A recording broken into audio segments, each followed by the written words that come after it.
कहते हैं 94वीं कारिका में कि मुनिराज की अनवरत चर्या होती कैसी है। कैसे होते हैं वो यतिजन जो अपनी चर्या से रात दिन के भेद को समाप्त कर देते हैं। उन्होंने कहा है, बिकहादी विप्पमुक्को आहा कम्मादि बिरहियो राणी धम्मोद्देशन कुशलो अणुपेहा भावना जुदो जोई। जोई माने योगी, मुनिराज, यतिराज, मोक्ष मार्गी। बिकहादि विप्प मुक्को, बिकथा आदि से पूर्ण रूप से मुक्त होते हैं। आहा कम्मादि और अधह कर्म आदि से रहित होते हैं। राणी सम्यक ज्ञानी होता है। कौन? जो बिकहादि कथाओं से बिल्कुल रहित होते हैं, आहा कम्मादि अधह कर्मादि से जो रहित हैं, दूर हैं, भयभीत हैं, ऐसा राणी ज्ञानी सम्यक ज्ञानी होता है। धम्मोद्देशन कुशलो, और धर्म के उपदेश में जो कुशल होता है, और अणुपेहा भावना जुदो, 12 अनपेक्षा के चिंतन में, मनन में अनवरत लगा रहता है। चिंतन मनन से जो युक्त है, ऐसा वो मुनिराज मुनि मोक्ष मार्गी अपनी चर्या से, अपने चिंतन से, अपनी धारणा से अपनी आत्मा का पोषण करता है, न कि शोषण का कारण है। समझ में आया? कैसे होते हैं यतिराज, कैसे होते हैं वो श्रावक? महाराज अखबार पढ़ लो, आज की न्यूज़ क्या निकली है देख लो। महाराज कहते हैं कि भैया मैं भगवान महावीर का शिष्य हूँ, इन राष्ट्र कथाओं में फंस गया तो अपने वंश से छिटक जाऊंगा, अपने वंश से टूट जाऊंगा। और टूटने वाले की कीमत 20 रुपए की रहती है, और जो गुच्छे में लगा रहता है वो 80 रुपए का बिकता है। ध्यान रखना, जो टूटा है वो वेश कीमती होने के बावजूद भी 2 कौड़ी का रह गया, और जो जुड़ा है, याद है ना सभा में कालिदास जी बैठे थे, मौन, उनके मौन ने उनको इतना प्रखर बना दिया कि पांडित्य रग रग में भर गया। और जो बोलते ही रहते हैं, कहते ही रहते हैं, अपने व्रतों के अन्यथा प्रवृत्ति में रहते हैं। श्रावक भी सावधान हो और साधु भी सावधान हो। अगर साधुओं ने अपनी साधना की ऊंचाइयों को पकड़ा है तो उसका कारण उसका गुरु और श्रावक जो उसके भक्त होते हैं उनका बहुत बड़ा हाथ होता है। अगर साधु अपनी ऊंचाइयों को छूता है तो भी उसमें हाथ श्रावक का है, और साधु नीचे गिरता है तो भी उसमें हाथ श्रावक का हुआ करता है। ध्यान रखना, किसी भी यति को, किसी भी साधक और साधिका को, त्यागी व्रतियों को हम उन वस्तुओं को दान ना करें जो वस्तुएं उनके धर्म से उनको विमुख करती हों। एसी में बैठने का कोई सुझाव ना दें कि आप माताजी बीमार हैं एसी में बैठें। मैं ये समझती हूं कि एसी में कोई दोष नहीं है, लेकिन आधुनिकता है। जितने हम अपनी साधना में पगे रहेंगे, जितने हम कष्टों को सहन करने में सहिष्णु बनते चले जाएंगे, सच मानना साथियों, आप उतने ऊंचे उठते चले जाएंगे। धूप से लू में पका हुआ फल खरबूजा बड़ा मीठा होता है, और यदि पाल में पकाया जाए तो वो मीठा नहीं होता। जिसने तपन को स्वीकार किया है, जिसने तपन के और हवा के गर्म, हवा के झकोड़ों को सहन किया है, वो पीला फल मधुर और स्वाद युक्त होता है। इसी तरह मेरे आचरण का जो फल मुझे प्राप्त होगा, सच मानना जब ही प्राप्त होगा मधुर, जब आप अपने व्रतों के निरतिचार स्थिति में पारंगत हो चुके होंगे। कोई श्रावक कितना भी कहे कि लो माता जी अखबार पढ़ लो, आप तो सिर्फ अपने विकताओं से बचना, कि नहीं ये राष्ट्र कथा है, इसके अंदर मुझे राष्ट्र कथा में पढ़ने से मेरे श्रद्धान में, मेरे सम्यक दर्शन में दोष लगता है, मैं इन अखबारों को नहीं पढ़ सकती। कोई भी चर्चा देश में क्या हो रहा है, उस मोक्ष मार्गी को इससे कुछ लेना देना नहीं होता।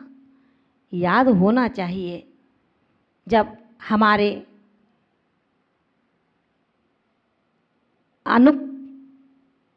परम उपकारी आचार्य मानतुंग भगवंत को जब ये आदेश मिला कि उनको राज दरबार में लाया जाए, तो पहुंच गए थे क्या?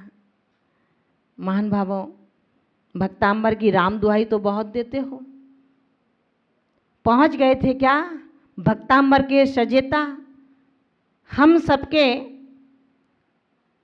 आदरणीय परमादरणीय श्रद्धा के जो केंद्र, धरती के देवता, सहिष्णुता जिनके रग रग में निस्वाद बहा करती थी, उन्होंने कह दिया कि ध्यान रखना मंत्री, तू अपने राजा का मंत्री हो सकता है, लेकिन मैं तेरे राजा का मुनि नहीं हूं। हमारे धर्म के अंदर ये आज्ञा नहीं है कि एक दिगंबर तपोधन किसी भी राज दरबार में राजा के फरमान को स्वीकार करे।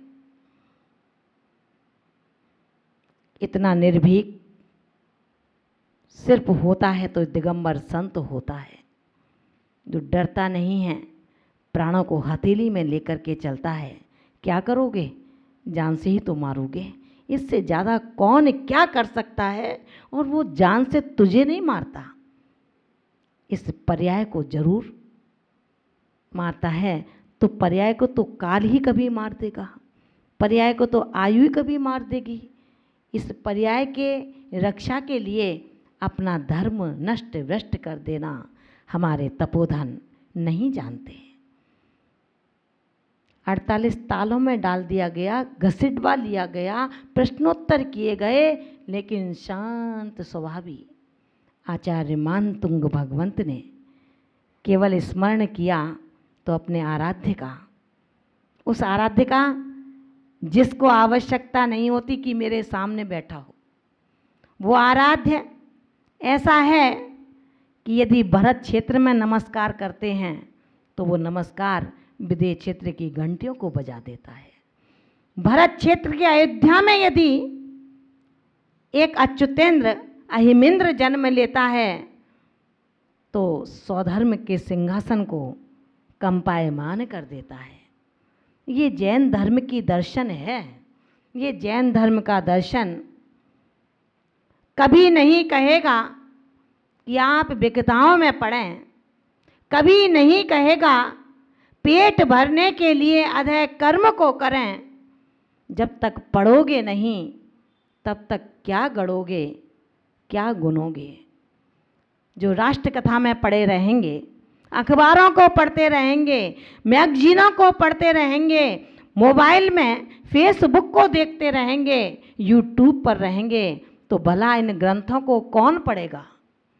इन ग्रंथों को पढ़ने के लिए संघों के अंदर स्मार्टफोन नहीं होना चाहिए, क्योंकि उस स्मार्टफोन से होता ये है क्या न्यूज निकली उसे पढ़ो, जो तुम्हारे अध्ययन में बाधा पैदा करती है, तुम्हारे समय का दुरुपयोग करती है। तमाम ऐसे भक्त होते हैं जिनका काम यही है, पढ़ो और जाकर के कहो। सूचना देने वाले इतने भक्त हैं, उनको शांति कहाँ है और काम भी क्या है उनके, तो उनको ही रहने दो ना इस काम के लिए। हमेशा हर साधु को अधः कर्म से बचना चाहिए, और जैन दर्शन कहता है अधः कर्म से बचाएगा कौन, साधु अपने आप कैसे बचेगा।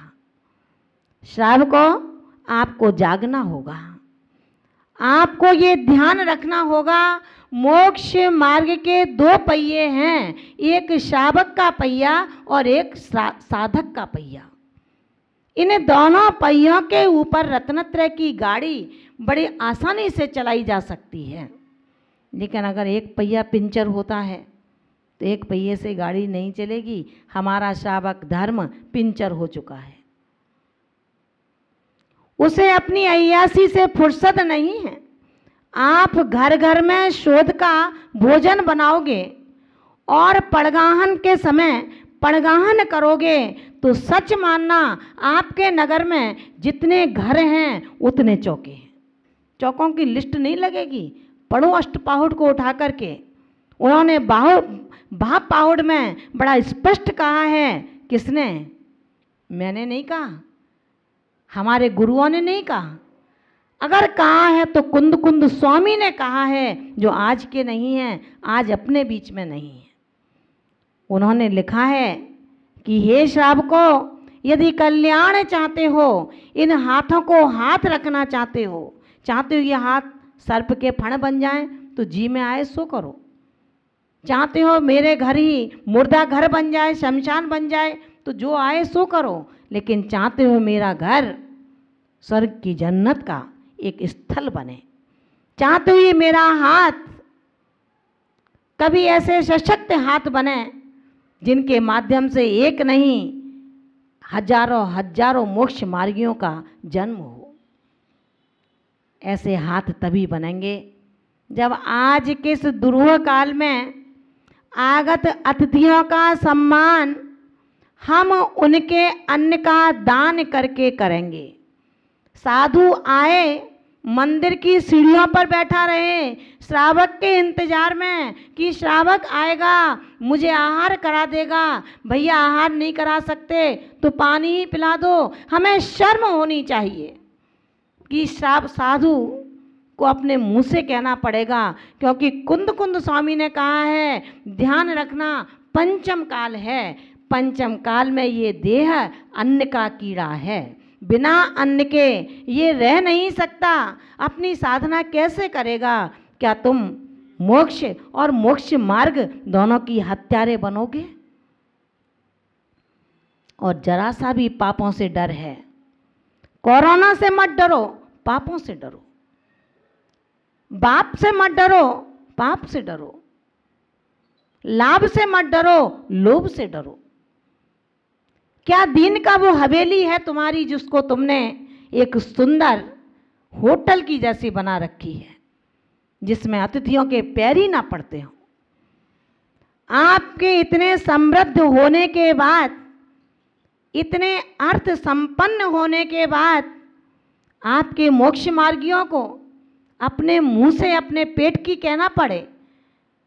साधु अधः कर्म भी नहीं करे, पाप में पड़ता है, और तुम श्रावक अपने आंखों पर पट्टी बांध करके पड़े रहो। हमारे ये साधु कल आपके तीर्थंकर बालक के रूप में भी जन्म ले सकते हैं, लेकिन कब? जब उनको मोक्ष मार्गी समझ करके धर्म का संरक्षण और संवर्धन करेंगे। हर कोई ये मन बनाओ कि मैं शुद्ध भोजन करूंगा। किसी आहार के अंदर किसी साधु के द्वारा ये नहीं कहा जाता भर भर लोटे जूस रखो, आप रोज 36 पकवान बनाओ, आप कोई साधु नहीं कहता। आप तो बहुत सिंपल भोजन आप शुद्ध कराएं और वो भोजन साधु के नाम का ना हो। यदि साधु के नाम से चौका लगता है तो वो भोजन साधु के योग्य नहीं रहता है।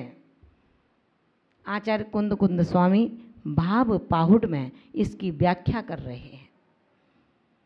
और यदि साधु अपने मुख से अपने लिए एक चटनी की भी कह देता है तो कुंद कुंद स्वामी कहते हैं 100 वर्षीय साधु हजारों सैकड़ों उपवास का अध्येता उस तप को धूलि में मिला देता है। विचार आता है जो अधः कर्म से आहार ग्रहण करते हैं, ऐसे यतिराजों का, ऐसी साधिकाओं का वन में रहना, शून्य स्थान में रहना, वृक्ष के नीचे ध्यान करना क्या करेगा। आचार्य भगवंत कहते हैं ये सभी योग, ये सभी साधना, ये सभी त्याग हे साधकों व्यर्थ हैं, निरर्थक हैं। कितने भी काय उत्सर्ग कर ले, कितना भी मौन धारण कर ले, लेकिन यदि एक इशारा श्रावक को दे दिया, भैया पारस जी, समझ लेना उसने अपना सारा तप, ज्ञान, धन भैंस पानी में डूब जाती है। आपने बुद्धिपूर्वक दीक्षा ग्रहण किया है। किसी ने, गुरु ने घर जाकर सोते सोते संस्कार नहीं किए। खूब बिनौली निकली थी, बड़े खुश होते थे कि बैंड बज रहा है। अब पालन करो, पालन करना पड़ेगा। जैसा श्रावक खिलाए खाना पड़ेगा, उसी में छांट लो। जो पथ्य हो ग्रहण कर लो, अपथ्य लगे दूर हटा दो। लेकिन ये मत कहो कि हटाओ, नमक भी नहीं देगा श्रावक, बिना नमक का खाना पड़ेगा। और पूछेगा माता जी नमक, हम माता जी क्या कहें, चुप रहेंगी तो नहीं नहीं है, बहुत है, खारा हो जाएगा, उसमें नमक नहीं होता। लेकिन साधु उसका इशारा भी नहीं कर सकता। और उसके बाद में कुछ बोल भी नहीं सकता। अगर बोलता है तो अपने भाषा सम्मति से च्युत होता है। ध्यान रखना, साधकों की चर्या कोई बतासा नहीं है मुंह में रखा और उतर गया, और इतनी दुर्गम भी नहीं है लोहे की चने की तरह की मुंह में रखा, दांत टूटे लेकिन चना ना टूटा, ऐसा भी नहीं है। लेकिन हम सतत सावधान रहें और मैत्री भावों से युक्त होकर के मुक्ति के मार्ग को जो हमने स्वीकार किया है उसको भुक्ति का मार्ग न बनाएं।